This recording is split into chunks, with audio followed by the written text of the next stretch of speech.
हाँ तो भाई, अब बात हो गई बिटकॉइन की। बिटकॉइन बिटकॉइन जो इस समय सेंसेशन बना हुआ है ऑल ऑफ द वर्ल्ड में, क्योंकि बिटकॉइन ने मैसिव रिटर्न दिए हैं। इतने रिटर्न अभी तक किसी ने, किसी और अदर एसेट क्लास ने इतने कम समय में भी नहीं दिए हैं।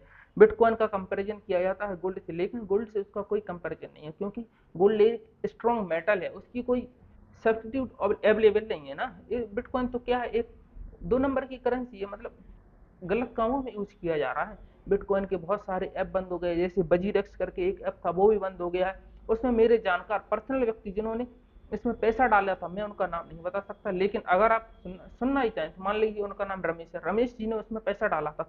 रमेश जी ने अपना कुछ उसमें 20 25 30 हजार तक रुपए उसमें डाले थे, लेकिन क्या हुआ, एक दिन वो शो कर देगी और रमेश जी उस ऐप को खोल ही नहीं पा रहे, ऐप ही बंद हो गया, ऐप ही डिस्क्लोज हो गया, मतलब प्लेटफॉर्म ही चला गया और उस पर कोई कुछ नहीं कर सकता। क्यों नहीं कर सकता? क्योंकि वो किसी भी गवर्नमेंट बॉडी से रेगुलेटेड ही नहीं है। कोई भी गवर्नमेंट बॉडी उसको उसको गवर्न ही नहीं करती है, लेकिन सारी गवर्नमेंट्स को उसको उस पर टैक्स चाहिए। अगर आप कुछ कमाते हैं, मैं कुछ कमाता हूँ बिटकॉइन के माध्यम से, तो गवर्नमेंट को टैक्स चाहिए, लेकिन गवर्नमेंट उसको रेगुलेट नहीं करेगी, उस पर अपने नियमों का तनंजा नहीं कसेगी। लेकिन ना इंडिया में, ना यूएस में, ना चाइना में, दिस इज अ दो नंबर करेंसी, मतलब फेक कामों में यूज होता है, स्कैम्स में यूज होता है, गलत कामों के लिए यूज होता है।